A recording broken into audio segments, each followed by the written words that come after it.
Dugaan ijazah palsu Presiden ke-7 RI Joko Widodo kembali digelar di Pengadilan Negeri hari ini.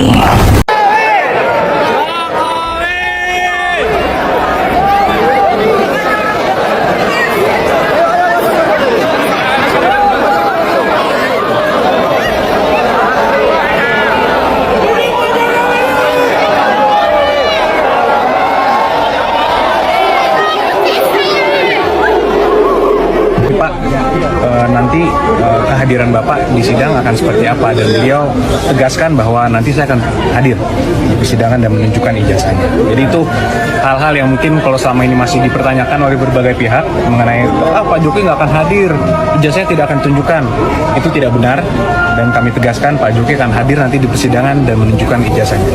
Dari SD sampai Semua dari SD, walaupun yang dipersoalkan yang UGM mungkin, tapi yang sebelum-sebelumnya Pak Jokowi juga berkenan untuk menunjukkan.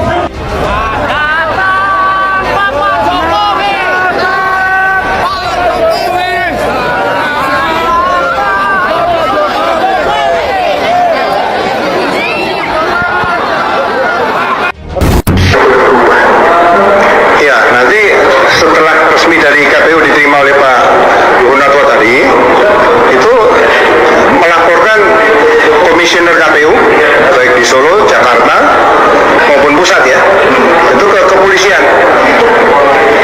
Kemudian kepolisian menyidik. Nah, disinilah penyidikan dugaan ijazah palsu mulai kepolisian, kemudian menerbitkan laporan polisi, ya kawan, kemudian menerbitkan surat perintah dimulai penyidikan, kemudian melengkapi dengan administrasi penyidikan, sampai akhirnya juga menggunakan pemeriksaan laboratorium kriminalistik atau laboratorium forensik di situ.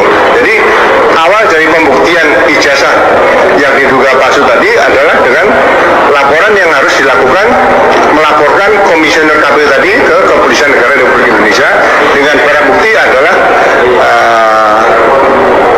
ijazah yang dilegalisir oleh KPU, dinyatakan dari KPU sebagai bukti utama. Oh, boleh, mana. Boleh. Oh, buat teman-teman tadi wartawan belum lihat ya, belum lihat bukti. Tolong dipamerkan sekali. Oke, ya. Bukti dari tergugat 1 Jokowi. Oke. Mana tadi? Zaki. Ayo, Mas Andika. Juga ijazahnya, tunjukin dong ijazahnya ini prinsipal kita. Oke, ini adalah daftar alat bukti ya. Ya. 1 lembar ijazah sarjana, 1 lembar STTB SMA. Nah, ini bacanya gitu. Bacanya ini, keterangannya ini, Mas Bro. Oh, ya. Salinan dari cetak PDF. Hasil scan dokumen. Mungkin Dian Sandi, mungkin ya. Mungkin dari Dian Sandi. Ya. Ada apa lagi? Artinya memang tidak pernah ada ijazah yang dihadirkan di persidangan, ya. Kemudian yang kedua, UGM selaku tergugat 2, tergugat 3 yang notabene adalah tempat di mana Bapak Joko Widodo berkuliah dan sudah berulang-ulang dinyatakan oleh Bu Rektor, oleh Wakil Rektor, ya, bahwa beliau alumni UGM, itu pun hanya menunjukkan kopi dari persidangan.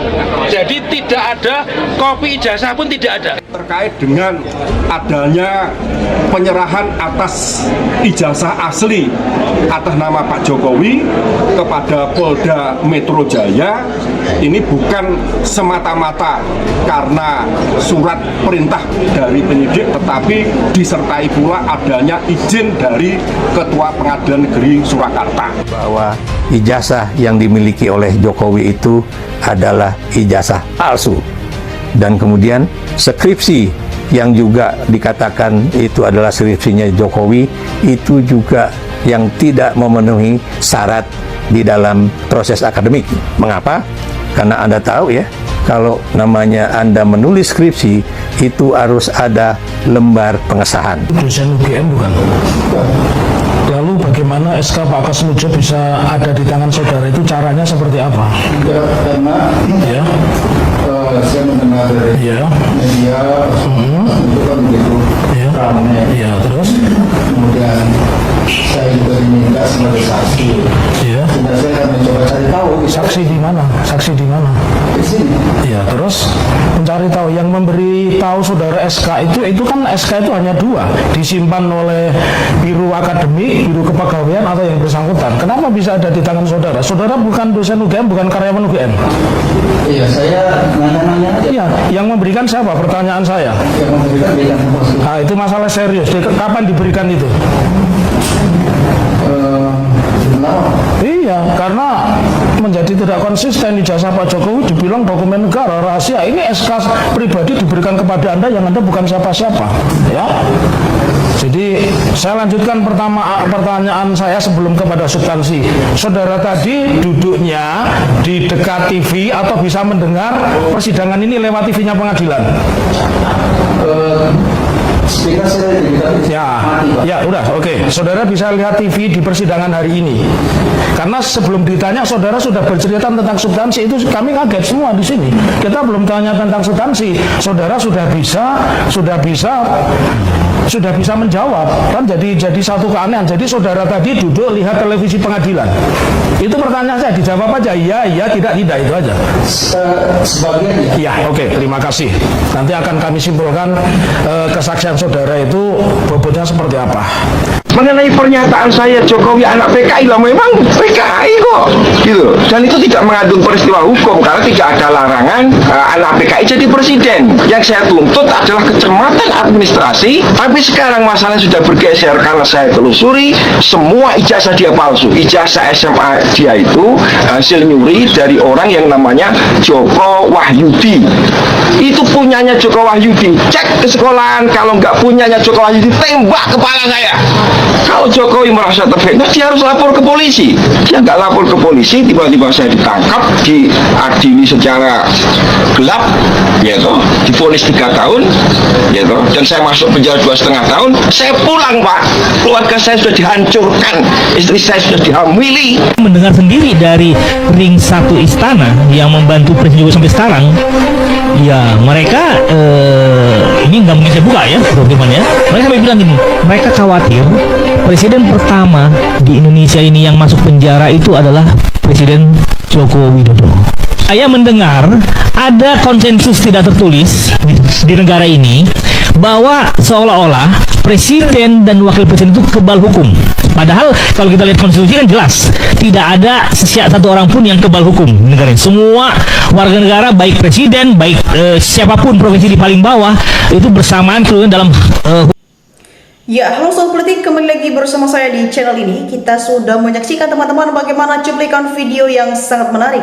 Dan tentu teman-teman, sebelum kita bedah lebih dalam isu panas hari ini, jangan lupa untuk berikan komentar kalian dan subscribe channel ini agar teman-teman tidak ketinggalan informasi menarik yang kita sampaikan. Teman-teman, kalau kita bicara soal kehidupan sehari-hari, ada satu hal yang mendasar yang selalu diajarkan sejak kecil, yaitu kejujuran dan rekam jejak. Waktu kita sekolah dulu, mau sekolah atau mau kerja, atau bahkan saat mencoba membangun kepercayaan dengan orang lain, lembar kertas yang dinamakan ijazah atau sertifikat seringkali jadi simbol dari kerja keras kita.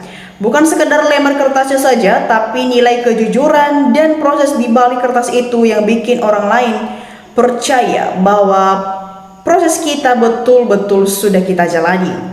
Tapi bayangkan kalau konsep kepercayaan dan rekam jejak ini dibawa ke level yang jauh lebih tinggi, level pengelolaan sebuah negara. Ya, di dalam dunia politik dan tata kelola pemerintahan, kepercayaan publik itu adalah segalanya. Ketika seseorang memegang jabatan publik paling tertinggi, menjadi wali kota, gubernur, bahkan presiden dan wakil presiden, tetap menjadi dokumen adalah riwayat hidup, bukan lagi sekedar dokumen pribadi teman-teman, melainkan bagian dari informasi publik yang wajib terbuka. Mengapa? Karena dari situasi masyarakat melihat bagaimana integritas seseorang pemimpin yang menjadi pemimpin tertinggi di negara ini.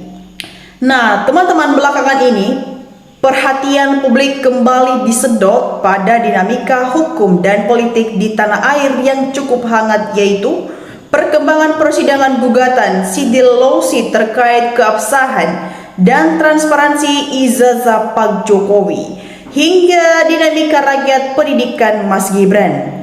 Ya, Sobat Politik, kalau kita amati dari perkembangan sidang di Pengadilan Negeri Surakarta dan putusan Komisi Informasi Publik atau KIP baru-baru ini, ada beberapa poin menarik yang patut kita cermati bersama. Yang pertama, teman-teman, soal putusan KIP dan keterbukaan informasi publik. Nah, dalam persidangan dan dinamika KIP, majelis menegakkan prinsip penting, yaitu ijazah dan kualifikasi pejabat publik merupakan informasi yang sewajarnya terbuka untuk umum. Asas transparansi ini ditegaskan agar tidak ada kesimpangan siuran di tengah masyarakat.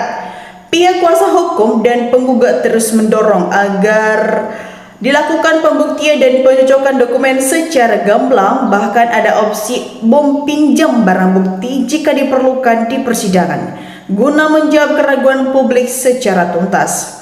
Kedua, teman-teman, adanya sorotan terhadap riwayat pendidikan dan penyetaraan ijazah Gibran. Nah, tak kalah ramai, perhatian publik juga tertuju pada penelusuran riwayat pendidikan Mas Gibran. Isu penyetaraan ijazah sekolah luar negeri seperti Orsis Par Secondary School difasilitasi lewat Kemendikbudrismen menjadi sorotan tajam pegiat seperti Roy Suryo dan kawan-kawan. Publik mempertanyakan apakah dokumen yang diterbitkan berupa surat keterangan itu memiliki bobot akademis yang setara dengan ijazah kelulusan biasa, ataukah ada celah administratif yang perlu diklarifikasi. Ketiga, gelombang suara masyarakat dan pengamat politik. Nah, dinamika ini makin hangat ketika tokoh dan pengamat seperti Roy Suryo, Rocky Gerung, hingga elemen yang masyarakat seperti kelompok Pasubah memicu perdebatan sengit. Banyak warga netizen di kolom komentar menyuarakan agar seluruh proses hukum dan administratif ini dibuka sejujur-jujurnya tanpa ada yang ditutup-tutupi. Sebagian masyarakat tuntutannya bagi masyarakat atau pemimpin saat ini adalah sederhana saja. Jika memang valid dan asli, tunjukkan secara terbuka agar polemik panjang ini selesai dan dengan menuntaskan dan tidak menjadi beban sejarah. Nah, teman-teman semua, menurut kalian dinamika hukum dan politik ini ada satu pelajaran berharga yang bisa kita petik bersama, yaitu di era keterbukaan informasi seperti sekarang, masyarakat kita sudah cerdas. Publik tidak lagi bisa menerima narasi, tapi menuntut bukti, transparansi, dan kejujuran dari para pemimpin kita.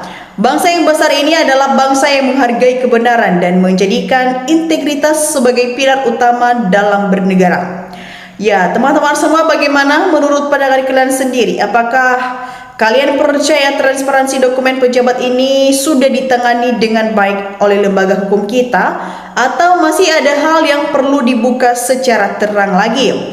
Coba teman-teman tulis pendapat kalian secara bijak dan santun di kolom komentar di bawah. Dan jangan lupa untuk share video ini ke teman-teman kita yang lain agar banyak yang melek akan politik.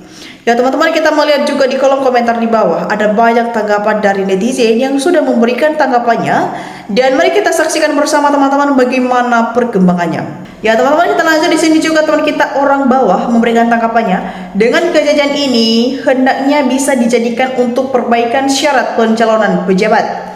Sampai kalau teman kita Mus Hadalwanto memberikan tanggapannya, malu negara sebesar Indonesia menyelesaikan hanya ijazah saja seruet ini. Ya, Nia Epirila memberikan tanggapannya juga, kalau perlu Termul ikut dipenjarakan walaupun hanya 2 tahun melindungi kebohongan. Ya teman-teman semua, kita lanjut. Di sini juga teman kita Siti Rofiah memberikan tanggapannya, di negara manapun kalau kebohongan disertai nyolong duit rakyat sudah dihukum mati.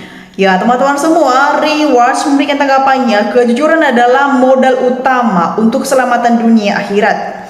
Ya teman-teman, kita lanjut. Di sini juga teman kita Roham Hagus memberikan tanggapannya, kebohongan pada saatnya pasti akan terbongkar, yang salah bahkan saleh, yang jujur bakal makmur, fan yang tidak jujur pada saatnya bakal hancur.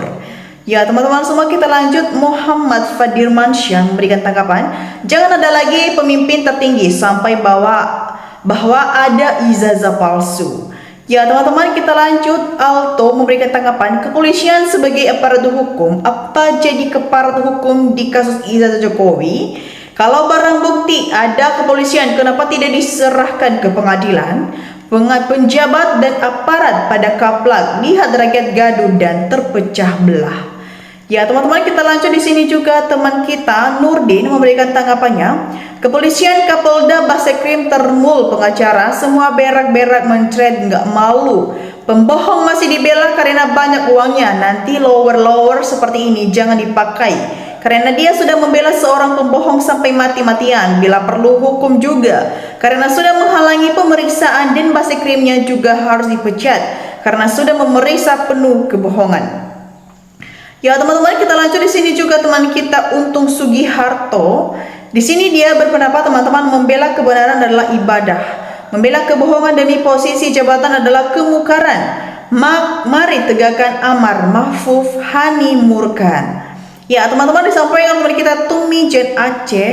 Di sini dia berpendapat teman-teman sangat betul, 1000% kemenangan rakyat NKRI itu paten. Semua pembela pahlawan Indonesia, kebenaran, kejujuran bangsa. Ya sobat politik, kita lanjut. Yasnita memberikan tanggapannya, sangat memalukan yang melindungi ijazah palsu, terutama pemimpin rakyat. Terus pihak keamanan Polri, terutama sekali partai yang mengusung dan mempertanggungjawab sekali KPU yang menyeleksi berkas periksa orang dari yang KPU yang sudah tidak becus. Ya teman-teman semua, kita lanjut di sini juga teman kita Abedrosika memberikan tanggapannya.